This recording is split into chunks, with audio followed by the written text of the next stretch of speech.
Salut à tous, une fois de plus. Nous allons partager aujourd'hui un message très important, un message qui est encore permis par la grâce de l'Oba que nous puissions entendre pour pouvoir être édifiés. Donc, nous remercions Tété de ce que par son verbe, il permet dans cette journée, dans cette réalité, nous puissions encore présenter ce message.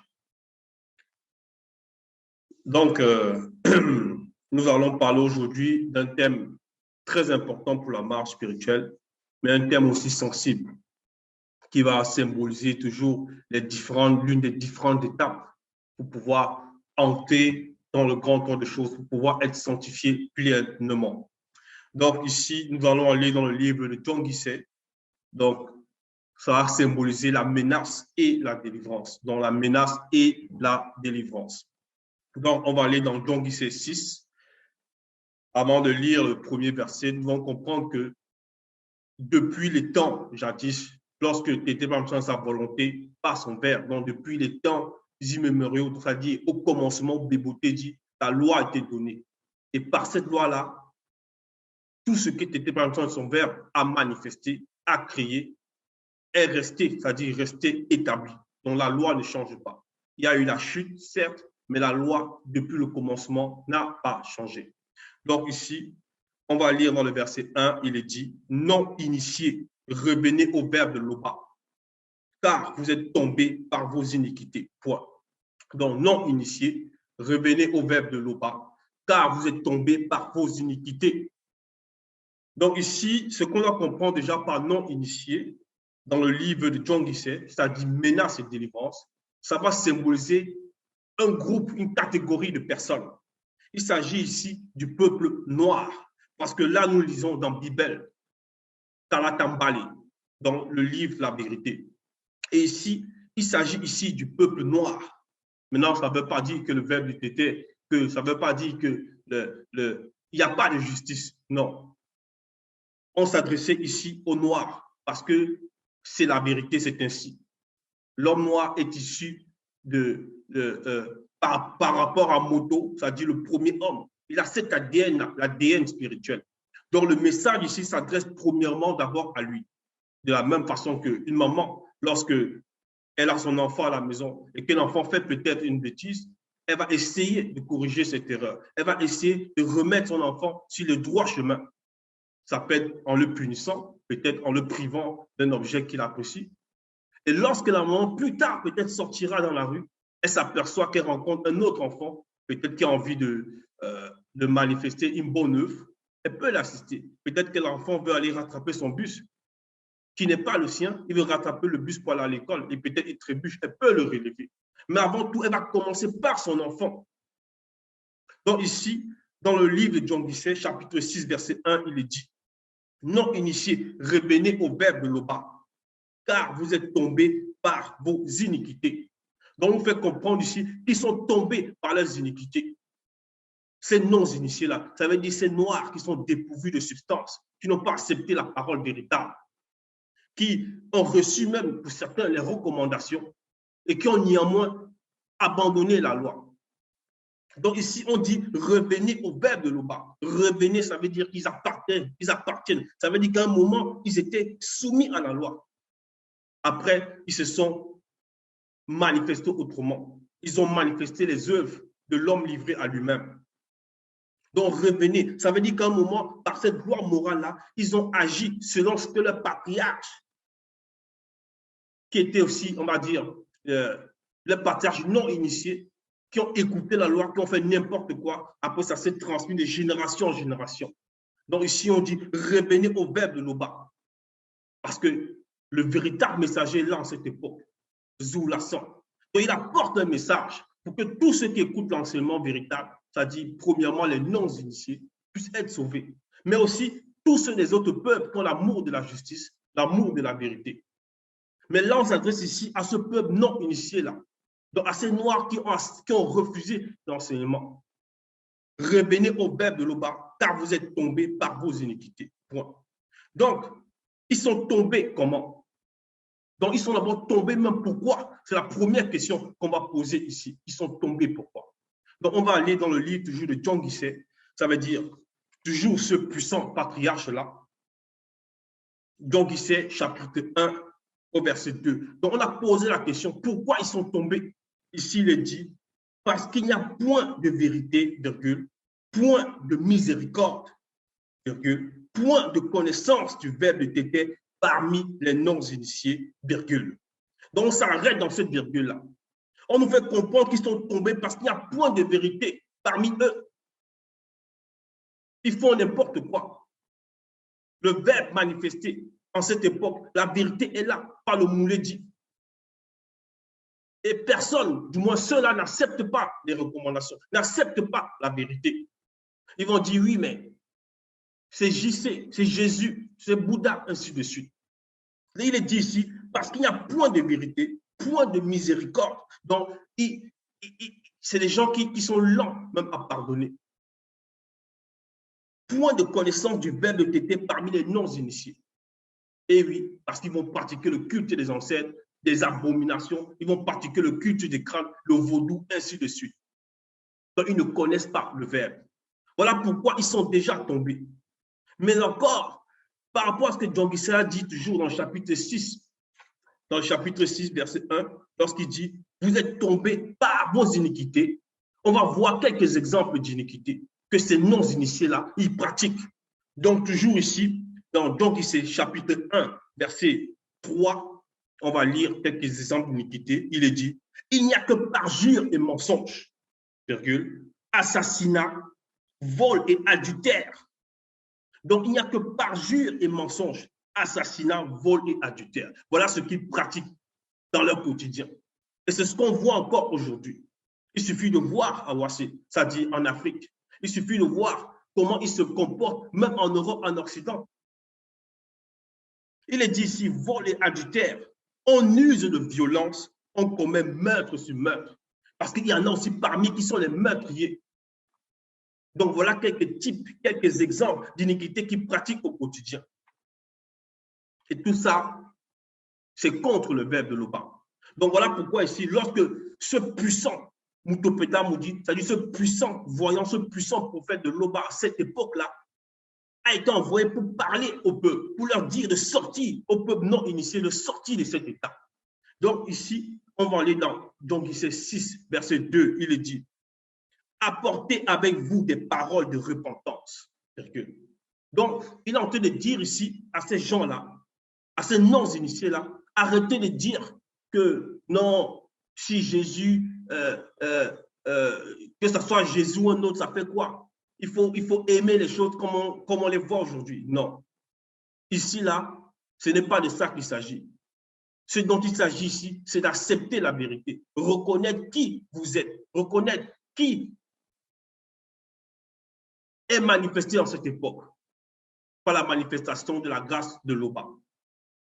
Donc, en même temps, il est dit ici, apportez avec vous des paroles de repentance. Donc, on a envoyé ce puissant prophète-là pour qu'il parle au peuple non initié. Et il a dit, il faut qu'ils se repentent. Apportez avec vous des paroles de repentance. Ça veut dire ici, ils doivent demander pardon sincèrement. Sincèrement dans le 3 Z. Mais ça va commencer d'abord par leur esprit. Voilà pourquoi il dit dans la suite, voilà pourquoi il dit dans la suite, et revenez au verbe de l'Oba. Point. Donc, revenez au verbe de l'Oba. Parce qu'il y a néanmoins cette semence-là, parce que c'est le fruit naturel.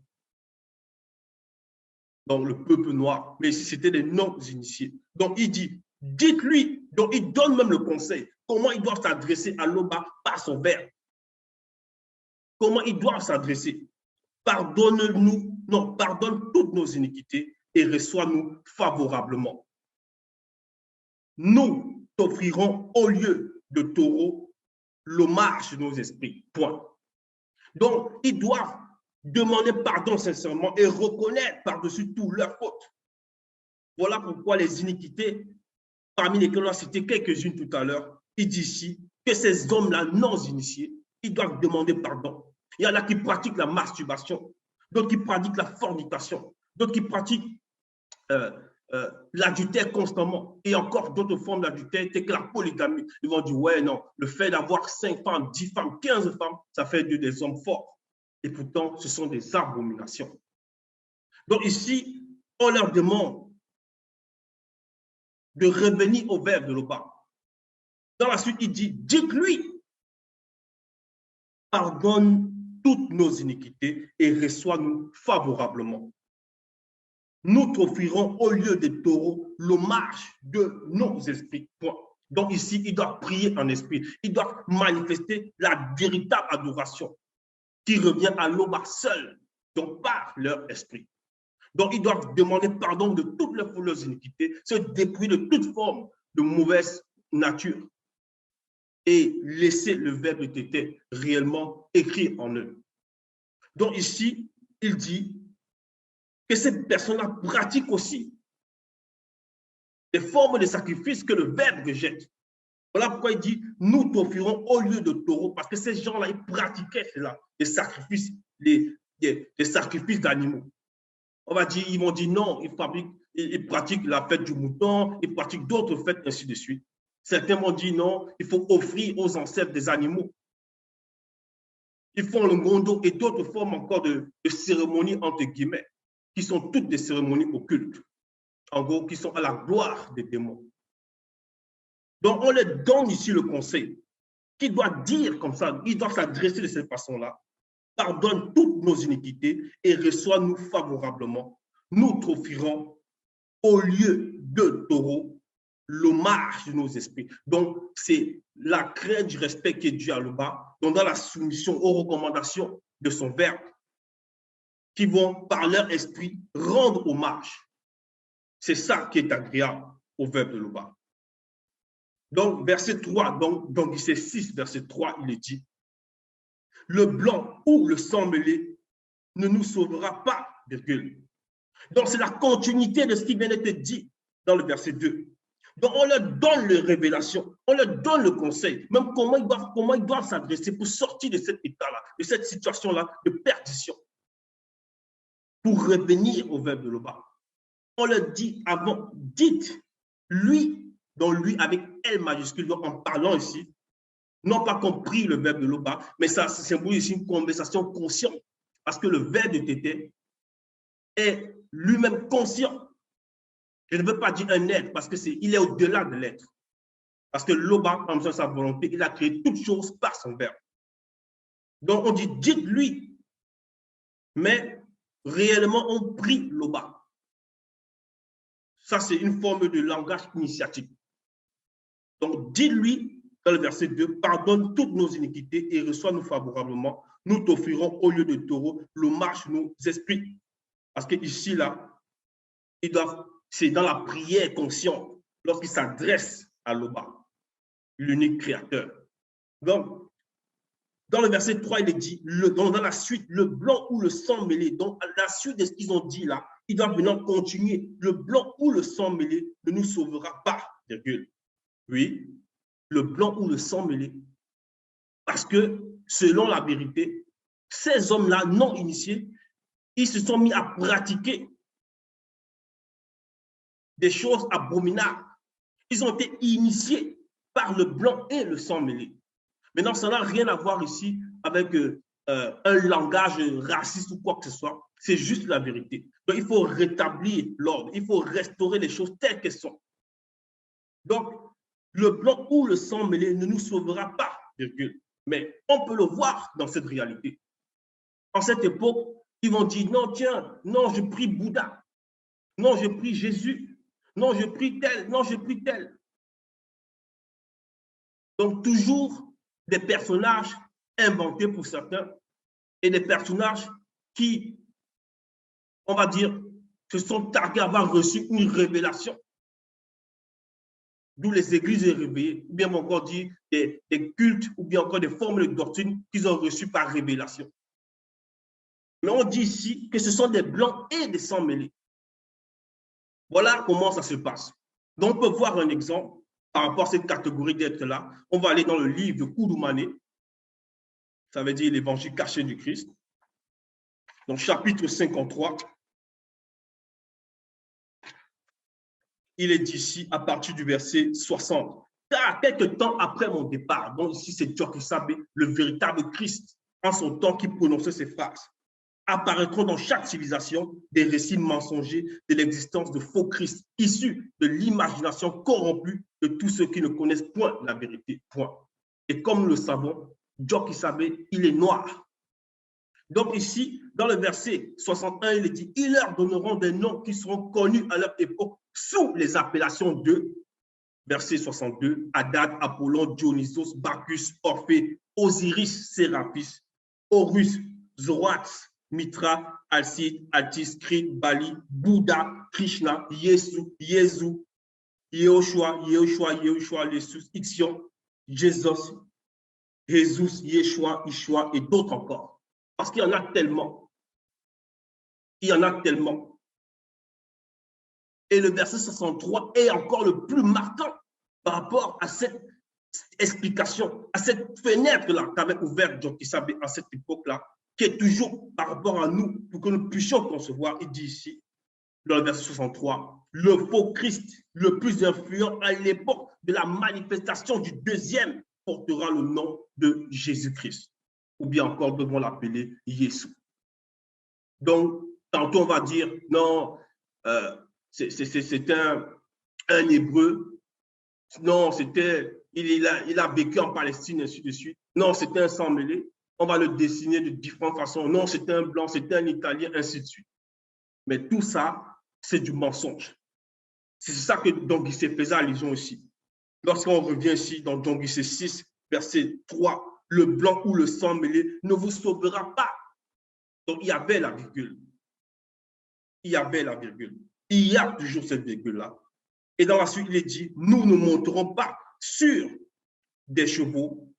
Donc, toujours dans la continuité. Voilà ce que ce peuple-là non initié, que le Verbe encore bien apporte cette connaissance pour qu'ils puissent sortir de leur état, s'ils acceptent réellement les profondeurs, en gros, ce que le Verbe de l'Oba montre, ce que le Verbe de l'Oba présente.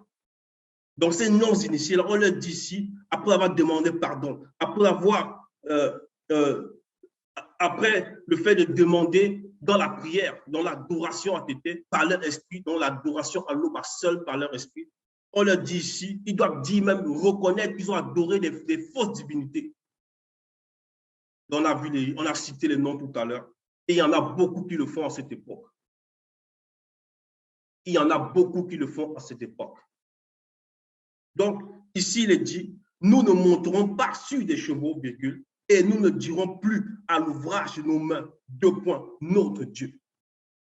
Donc, on doit comprendre ici que John Guissé, lorsqu'il parle, puisque c'est un moutopéta, vous dit, donc c'est un homme qui parle de la part de l'esprit, donc dans ces phrases-là, il dit ce qu'il voit. Et c'est ce que le peuple pratiquait. Donc, ils doivent reconnaître, ils doivent dénoncer l'état de conscience qu'ils avaient, ils doivent dénoncer même les esprits, les démons qui les attablaient. Puisque c'était des idolâtres, ils pratiquaient l'idolâtrie. C'est ça qu'il dit ici. Qu'ils doivent le reconnaître. Nous ne monterons pas sur des chevaux. Parce que ça va symboliser des gens qui veulent aller en troupe, en bataille, en guerre, mais pour le monde occulte. Et nous ne dirons plus à l'ouvrage de nos mains. Parce qu'ils ont sculpté aussi. Ils ont fait des statues, ils ont fait des idoles. Et c'est de ça qu'il s'agit. Notre Dieu. Oui, c'est ce qu'ils ont fait. Et ils ont fait comment? Parce qu'ils ont imité. Parce que ces non-initiés-là, ils ont imité. D'autres imitent encore jusqu'aujourd'hui. Ça s'est même passé à la colonisation, même autant l'esclavage. Comme on a demandé à certains de changer leur nom, on a demandé à d'autres non, il faut accepter Jésus, le faux Jésus qui n'a jamais existé.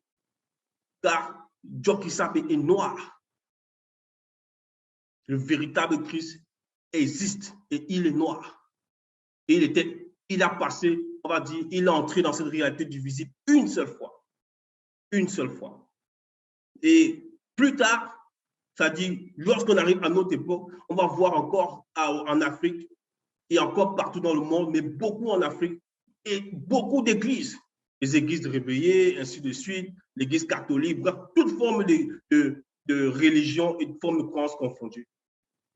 Ils vont adorer une créature qu'ils ont fabriquée eux-mêmes. Donc ici, là, on va voir un exemple, toujours par rapport à ce qu'il dit ici, dans John Guissé 1, verset 12. Il est dit, le non-initié consulte son bois. Ils consultent son bois parce que ça se passe à Ouassé, ça se passe en Afrique. Donc, ils vont sculpter, ils vont couper le bois dans la forêt, ils vont maintenant sculpter. Ils consultent son bois, le bois qui pousse, c'est-à-dire cet arbre qui a poussé, ils vont aller couper et ils vont consulter maintenant le bois. Ils vont dire, tiens, non, c'est l'ancêtre, c'est la photo de l'ancêtre. Certains vont dire, non, là, c'est Jésus. Non, là, c'est Bouddha, ainsi de suite. Donc, il est dit ici, et c'est le blanc et le sang mêlé. Donc, à la suite, Djongui, c'est 1,12. Le non initié consulte son bois, on reprend. Et c'est le blanc et le sang mêlé qui lui donne la marche à suivre. Donc, on nous fait comprendre ici que pendant cette période-là, il y a une forme de domination mentale. On va les dire, non, acceptez JC. Pour certains, on va les battre, on va les fouetter, on va les taper. Pour d'autres encore, on va les corrompre. Donc, dans cette domination mentale, ils vont accepter. Ils vont s'éloigner du verbe de Loba. Et ils vont aller se mettre dans les églises, soi-disant, commencer à adorer. Si ce n'est pas Jésus, non, c'est Marie. Ils vont dire Marie, Sainte Vierge, ainsi de suite. Alors que, selon même leur fausse Bible, Marie a eu accouché. Comment on peut encore l'appeler vierge? Supposons même. Comment on peut encore l'appeler vierge aujourd'hui? Je dis qu'il s'agit de ça. Il dit ici, et c'est le blanc et le sang mêlé qui lui donne la marche à suivre. Maintenant, qui sont derrière ce blanc, ce sang mêlé-là, par rapport à cette conscience-là, dans la virgule, maintenant, le point virgule, il dit, car le démon de prostitution les égare tous. Donc, ces non-initiés-là, ils sont tous égarés. Ils sont tous égarés. Aussi longtemps qu'ils vont dire JC, Jésus, ainsi de suite, tout ce qu'on a cité là, et encore bien d'autres, ça va symboliser cela. Et le non-initié s'éloigne du verbe de Loba. Donc, voilà pourquoi Djongui disait ici dans le chapitre 6 qu'ils doivent dire que leurs mains ont fabriqué, que leurs mains, c'est-à-dire dans le verset 3, que leurs mains, et nous ne dirons plus à l'ouvrage de nos mains notre Dieu. En gros, ils ne vont plus s'adresser aux œuvres qu'eux-mêmes ils ont bâties avec leurs mains, parce que c'est de la folie. Comment quelqu'un peut fabriquer quelque chose et il vient encore s'adresser à cette chose-là? Ça n'a même pas de sens. Donc, il faut sortir de toutes ces formes de croyances-là. Il faut sortir de là. Dans la suite, il est dit, car c'est auprès du Verbe que l'orphelin connu trouve compassion. Car c'est auprès du Verbe que l'orphelin connu trouve compassion.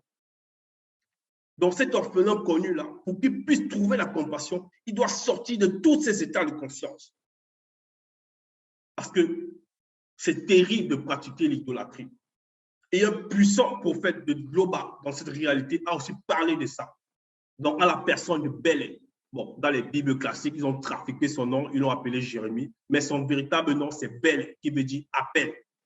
Donc, l'appelé. Donc, on va aller ici dans le livre de Belé. Donc, Belé, chapitre 1. Il a fait allusion à cela, il est montré en profondeur. Donc, Belé 1, on va lire à partir du verset 56, il est dit, on coupe du bois dans la forêt. On coupe du bois dans la forêt. C'est ce qu'on disait tout à l'heure. Et l'artisan sculpte une idole. Donc, c'est ça. Ils vont aller dans la forêt couper les bois. Et après, même de ce bois-là, ils vont sculpter des idoles. Ils vont les mettre partout dans les carrefours, dans leurs rues, ainsi de suite, dans leur ville. À chaque coin de rue, ils vont passer. Ils vont dire, ah non, ils vont faire ceci. Se mettre à adorer, à idolâtrer. Donc, vous ne voyez pas qu'il y a une énorme contradiction, même dans ces fausses Bibles-là, puisqu'il y a un passage qui dit qu'ils ne doivent pas s'agenouiller, ils ne doivent avoir aucune représentation devant. En gros, ils doivent se mettre à genoux, ils ne doivent idolâtrer aucune autre représentation que ce n'est que celle de leur faux Dieu. Mais ils le font néanmoins. Donc, même dans le mensonge, ils sont encore dans une autre hérésie. Et Belé dit ici dans la suite, Belé 1, 57, on l'embellit d'or ou d'argent. C'est ce qu'on va voir dans les églises catholiques et d'autres formes d'églises, orthodoxes et autres. Toutes ces formes d'églises confondues. Donc, des statues embellies d'or et d'argent, et les hommes vont venir se mettre là pour prier, adorer ces choses-là. Verset 58, on doit la fixer avec un marteau et des clous pour qu'elle tienne bien droite. Ces faux dieux ressemblent à un poteau massif, ils ne parlent pas. Donc, c'est ce qu'on voit. Et les non-initiés sont à fond là-dedans. Que ce soit en Europe ou partout dans le monde, ce sont eux qui sont le plus à fond dans ces choses. Donc, le verbe de l'Oba, par la parole de ce puissant patriarche-là, c'est-à-dire John Guisset, puisque cette parole transperce le temps jusqu'à notre époque, elle s'adresse à tous ceux-là de sortir de cet état, car ils sont éloignés du verbe de l'Oba. Mais Bel encore dit quelque chose de très, très, très important. Toujours dans Bel 1, verset 64, il est dit, ces gens sont tous complètement dépourvus de vérité. Point. Parce qu'ils ont été initiés à la façon du blanc et du sang mêlé. Et dans le verset 65, il est dit, leurs faux dieux ne peuvent rien leur apprendre. Ils sont en bois. Ils sont en bois. D'autres vont fondre de l'or, du métal, bref, ils vont former des sculptures. Mais tout ça, ils doivent sortir de ces choses. Ils doivent sortir de ces choses. C'est ça qu'il est tenté de dire ici, John Guisset. Donc, lorsqu'on revient dans John Guisset 6, pour que, verset 3, la suite disait, car c'est auprès du Verbe que l'orphelin connut toute compassion. Oui, pour qu'il puisse trouver la compassion, il faut maintenant que cette personne, ces non-initiés-là, sortent de toutes ces formes de croyances. Car le véritable enseignant est là, Zoulassan. N'hésitez pas à aller sur la page YouTube, Zoulassan, ou sur Facebook, La véritable histoire de l'homme noir. Commandez encore ce rouleau formidable, extraordinaire, qu'est Bibel, et toutes les autres formes de rouleaux sur les éditions zoulassan.com. Car là est votre véritable histoire. Donc ici, dans le verset 4, il est dit, et pour cela, ça dit, dans Guisset 6, verset 4, il est dit, et pour cela, le Verbe de l'Oba pardonnera leur infidélité. Il aura pour eux un amour inébranlable.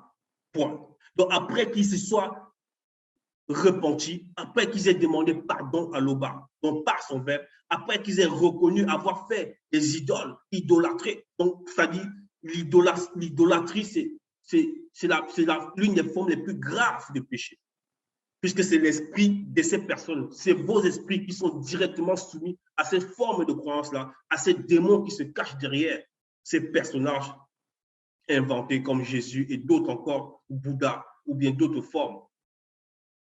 Donc, ici, dans le verset 4, il est dit, et pour cela, le Verbe de l'Oba pardonnera leur infidélité. Parce que l'infidélité, ça veut dire quoi? Qu'il y avait une alliance, qu'il y avait un lien naturel entre le non, entre, on va dire, le noir. Maintenant, il est devenu non initié. Donc, il y a une infidélité. Il aura pour eux un amour inébranlable. Parce qu'on pardonne le péché, on va pardonner ces fautes-là s'il revient, s'il se repent réellement.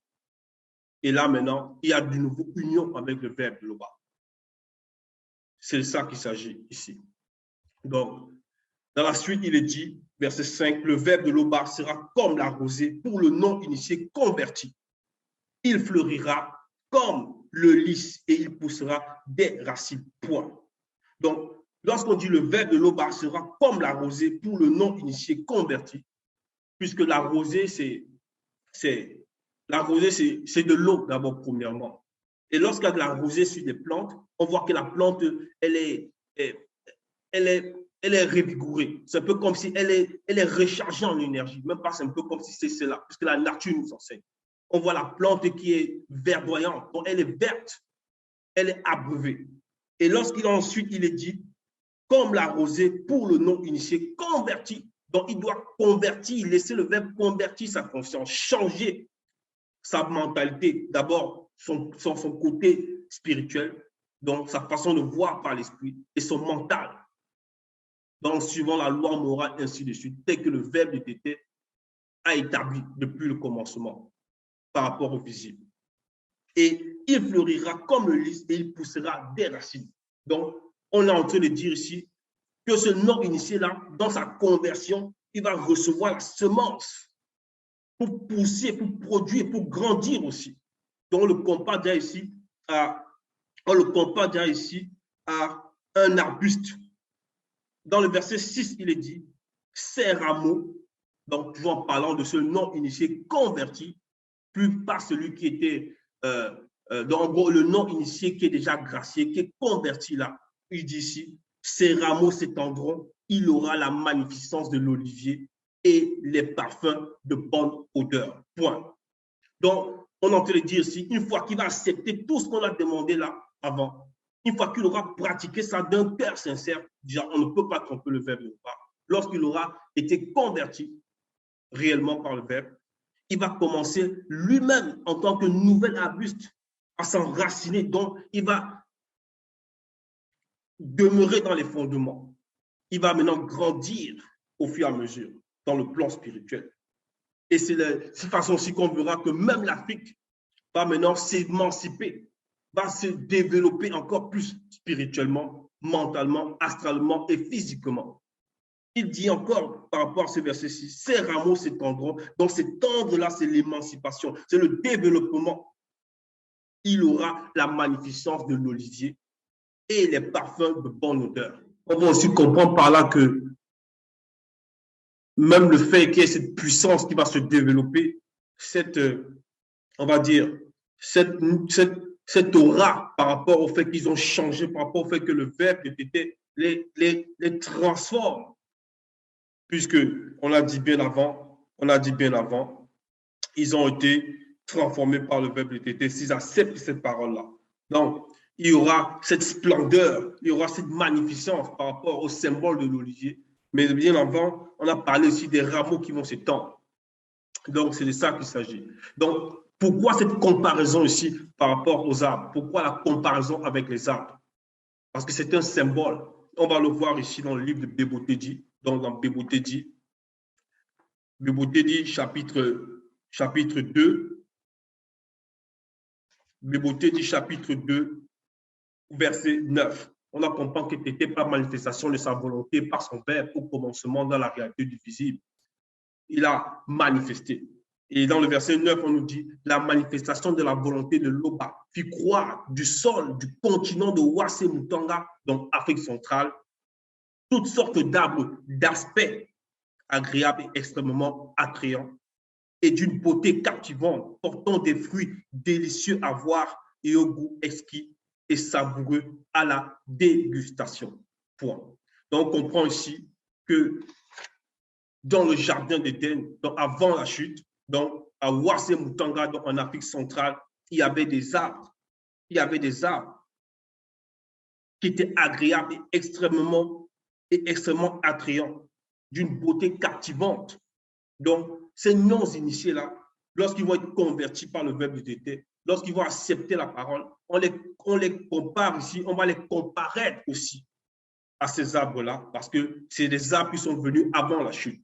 Donc, moi, ça va symboliser la restauration, ça va symboliser ici l'essor, la puissance, la splendeur, selon le verbe de Loba. On va dire, oui, la grandeur, selon le verbe de Loba. Donc, c'est ça. Donc, à Ouassé, le jardin d'Éden avant la chute. Donc, on les comparera à des arbres. Donc, lorsqu'on revient ici dans le livre de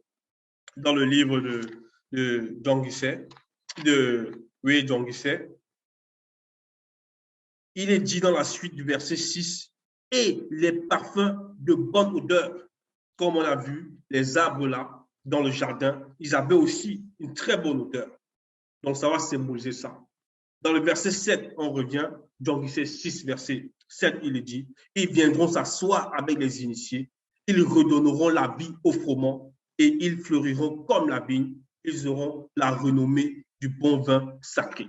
Donc, toujours ici, à des arbres, à des formes d'arbres, on les compare toujours. Donc, par rapport à tout ce que ça va représenter, la splendeur, ainsi de suite. Donc, l'élévation aussi spirituelle selon la grâce de Tété. Donc, une fois qu'ils sont soumis, une fois que ces non-initiés-là auront été convertis par le verbe de Loba, auront reconnu leur faute, auront renoncé à toute forme de croyance et religion confondues, auront demandé pardon et en dénonçant ces démons-là, évidemment, en se laissant sanctifier par le verbe de Tété, ils vont ressembler, ils vont redonner, ils vont redevenir, on va dire, ce qu'ils doivent être. Donc, ressembler à cette splendeur, à cette grandeur, selon le verbe de Loba. Donc, c'est ça ici dont il s'agit. Puisqu'on a dit ici, ils viendront s'asseoir avec les initiés.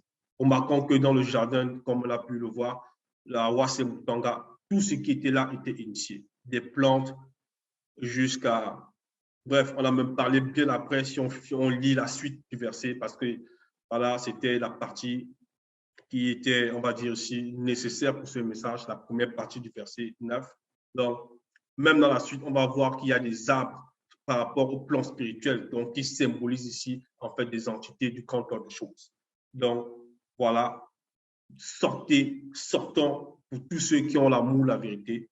Notre véritable histoire, c'est ça. C'est ça, c'est ce qui est écrit dans Karatamba, le livre de vérité. Donc, Tétè se glorifie toujours. Ainsi soit-il.